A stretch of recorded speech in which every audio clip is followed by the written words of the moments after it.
Les questions que mes générations se posent sont les suivantes, si je peux me résumer. C'est de ne pas comprendre comment l'Afrique, avec tant de richesses sur notre sol, avec une nature généreuse, de l'eau, du soleil en abondance, l'Afrique est aujourd'hui le continent le plus pauvre. L'Afrique est un continent affamé. Et comment se fait-il que les chefs d'État traversent donc le monde à mendier? Voici des questions que nous nous posons et que nous n'avons pas de réponse jusque-là. Nous avons l'occasion de tisser de nouvelles relations.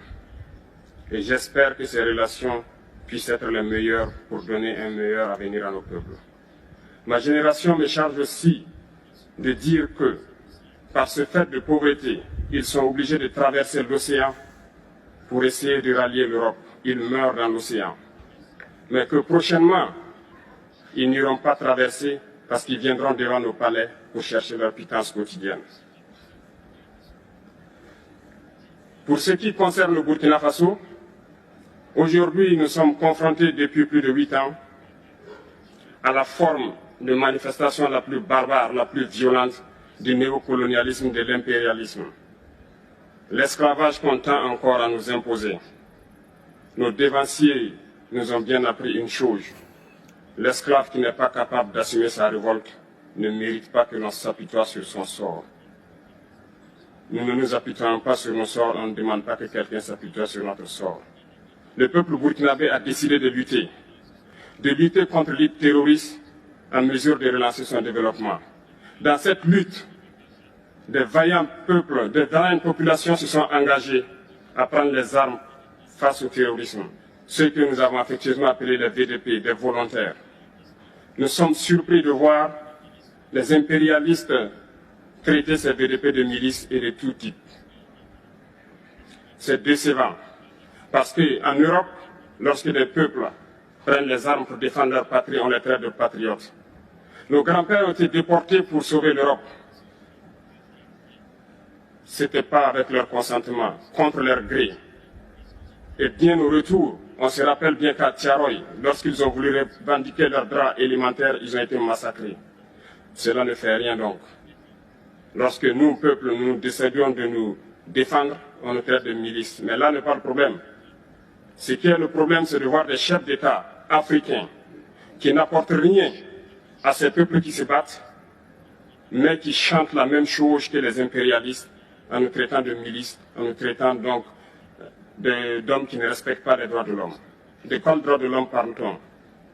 Nous nous offusquons contre cela et c'est honteux.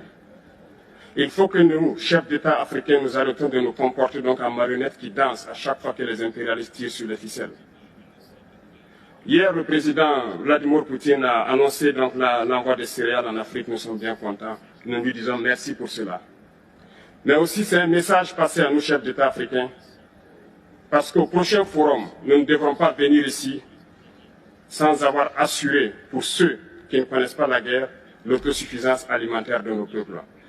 Nous devons prendre l'expérience de ceux qui ont pu déjà atteindre cela en Afrique, tisser de bonnes relations ici et tisser de meilleures relations avec la Fédération de Russie pour pouvoir assouvir les besoins de nos populations. Je ne serai pas peut-être long, le temps imparti est très court. Nous sommes obligés de nous arrêter à un moment donné. Mais je voudrais terminer en disant que nous devons donc rendre hommage à nos peuples qui se battent. Gloire à nos peuples, dignité à nos peuples, victoire à nos peuples. La patrie ou la mort, nous vaincrons. Merci, camarades. Bonjour les enfants, c'est papa. Vous voyez très bien que quatrième podcast oblige. Quatrième podcast oblige. On se devait d'écouter cette nouvelle génération. Cette nouvelle génération de dirigeants qui aujourd'hui n'ont pas peur. Cette jeunesse qui n'a pas peur de mettre le doigt sur les problèmes qui fâchent.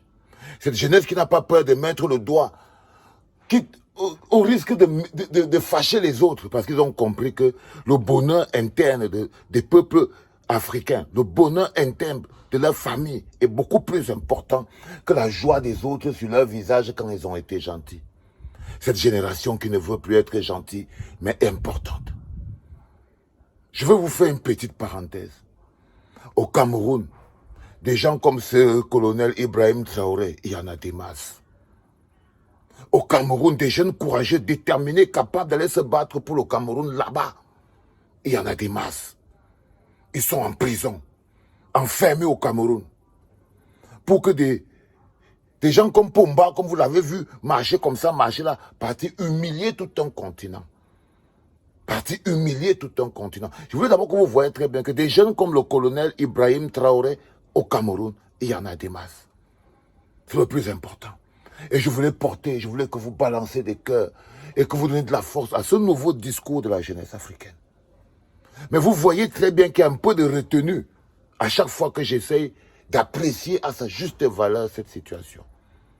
Et vous vous demandez forcément, mais pourquoi il parle, mais il n'est pas totalement content du discours. Non, ce n'est pas le discours.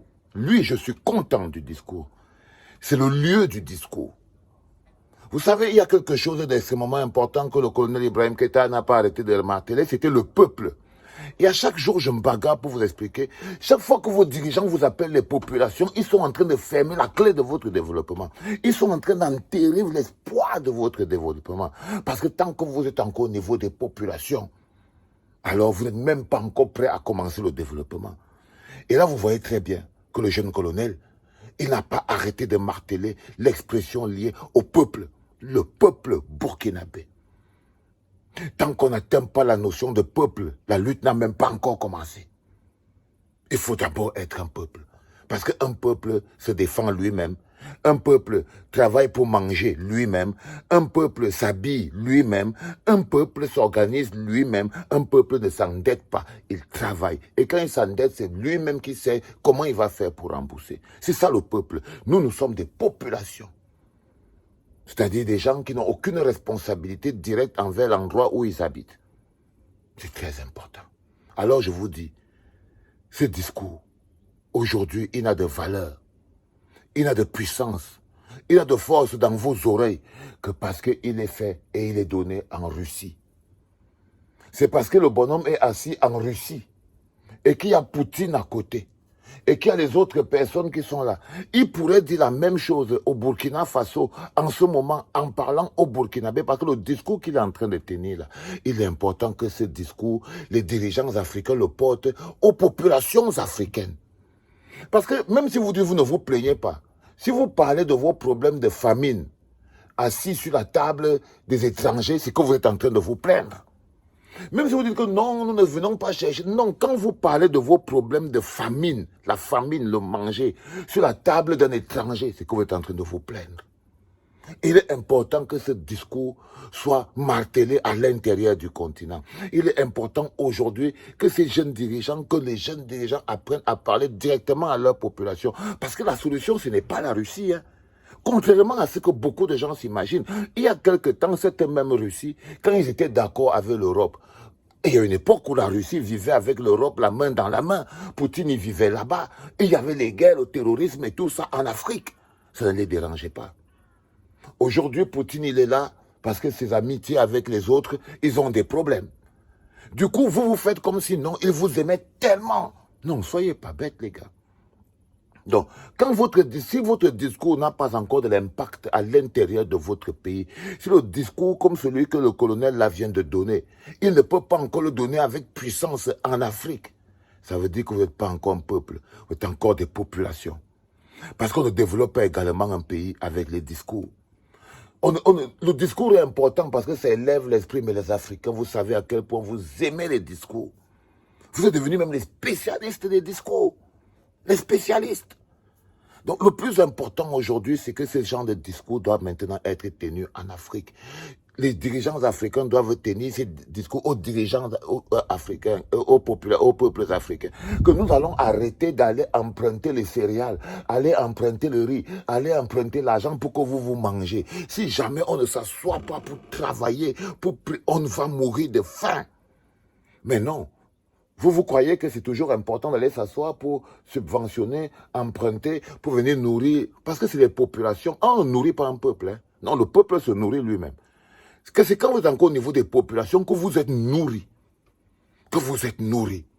Ce discours doit être donné aux populations africaines. Là, dit que non, au jour d'aujourd'hui, jeunesse africaine, si nous voulons nous en sortir, nous devons produire ce que nous mangeons. Nous devons produire notre défense. Nous ne devons plus déléguer notre développement. Nous ne devons plus nous endetter pour notre vie.